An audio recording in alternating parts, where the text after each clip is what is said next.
when I built my house, I decided in order to minimize the amount of lolly columns I had to have in the basement as obstructions, I decided to use a steel center carrying beam. And not only did I use a steel carrying beam, but I overbuilt it. This is actually bigger than what would have been needed to carry this load. So this is a 10-inch tall I-beam. That is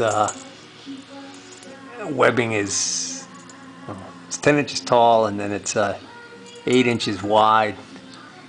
So it's one heck of a solid, strong beam. So what I'm going to do is, if I can get the lathe kind of lined up right in this area here underneath it, and rig up my 2 chain falls, I think I can lift the thing right up into the air and get some plastic underneath it and work on setting up a way for me to sit down and give this thing a really good cleaning. And then also get the foot, the rest of the damaged foot, the rest of that damaged foot assembly I want to get off of there, and then see what's going to be involved in welding that. Well, I picked up a new filter for the shop vac and kind of use it to get some of this heavy stuff off of the Hendey. There, that's a little better. Some rags would do a nice job of cleaning up a lot of the rest of this, but I'm going to hold off on getting that down and dirty with it at this point, just because I kind of want to be in a situation where once I get it cleaned, I immediately apply some oil back to the ways, because I don't know if you can see right here, but there's flash rust right there. And the only reason this isn't flash rusted all over is because there's a pretty good film of oil all over everything, which is really nice. I was searching on Practical Machinist, in one of the forums. I had searched for Hendey, and in one of the forums somebody had posted overpriced Hendey, and they were talking about a Craigslist listing in Texas that they had provided a link to, and they were saying how, this guy, he was looking for $3,500 for this Hendey lathe, and the guy who wrote the listing was saying, who wrote the post on the forum, was basically talking about, imagine that, he's asking $3,500 for this thing, and looks like it's been left outside under a tarp. So I went and clicked on the picture to look at it, and yeah, it was rusting up pretty bad, which is a shame to see something like that sitting out there rusting up. But the most interesting thing about it to me was, it was another one of these 8-speed gear heads that the same as mine, with the I believe they call this a hook head because of this unique hook-shaped handle. But this is a 1926. Most of the lathes from this era were belt-driven cone head lathes, and this is a gear head chain drive, which is what makes this one more unique, and I would venture to say quite a bit more rare. Well, it's December 31st. Tonight is New Year's Eve, and we've got a big snowstorm coming in, and the snow we did have pretty much completely melted, so there's no snow on the ground right now. It is really cold out today. I think the high is only about 22, but I've got to try and get the chip pan down here into the basement, because I'm worried that it's going to get snowed into that tent area that I have back there, that shed in a box type of deal that I've got stuff stored in. So before I get the chip pan down the stairs here, I've got to move the lathe out of the way. So I'm going to move that more. The plan was to move it over here underneath this beam, so back towards where I'm standing right now with the camera. So I've got to get the other lathe that I started assembling, the Atlas lathe, I got to get that out of the way, and this shelving unit out of the way. So let's see what we can do. Alright, I've got myself a path here. Let's see if I can't squeeze this thing on over here. I think I'll switch to the tripod.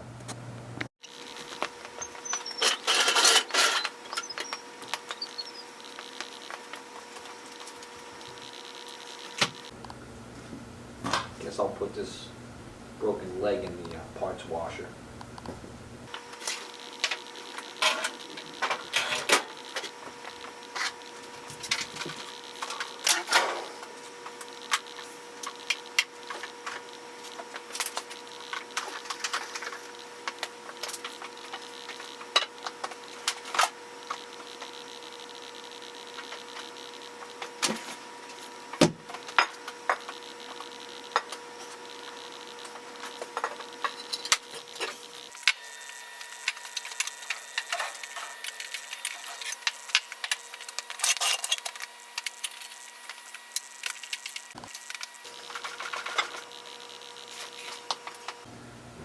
What a surprise, the heavy end doesn't want to roll.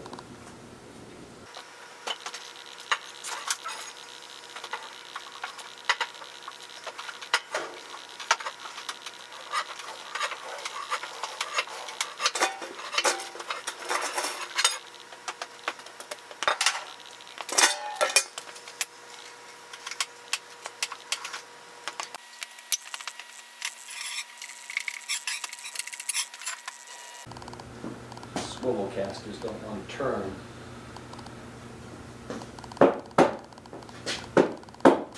Just under too much stress.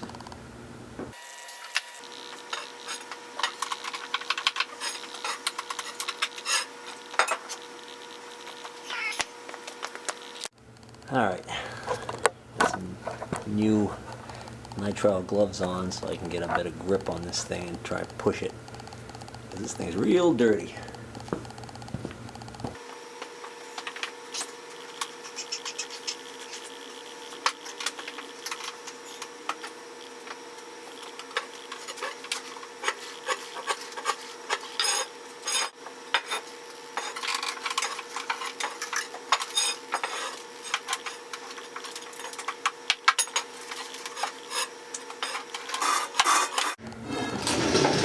There we go.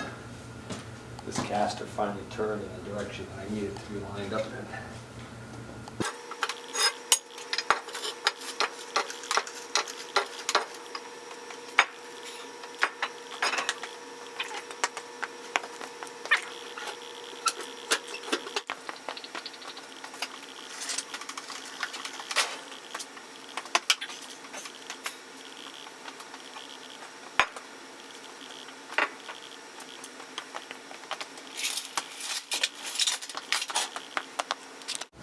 I'll take this bracket off right here. It's not original to the lathe. This end of this bracket had a purpose of holding up, I think, the back of the makeshift guard that he had over the chain drive, which was made out of a piece of plexiglass windshield from a boat. And then this side, he just made a little holder right here for his chuck key, which I actually kind of like that idea. So I might keep this, only I might end up just cutting off this part here because I don't think I'm going to end up needing this.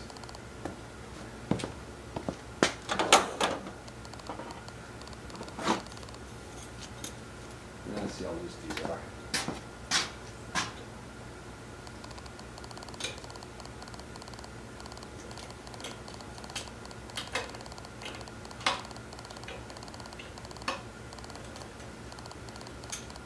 Pretty lazy, huh?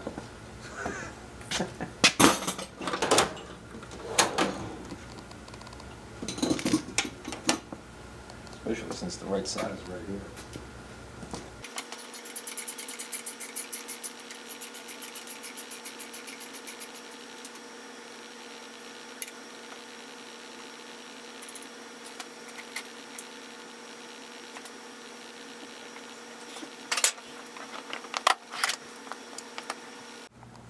I think in preparation for cleaning this, I'm gonna try and take some of the stuff off of here, like I'll take that tool post off and the compound. Ooh, speaking of tool posts, I gotta show you some stuff.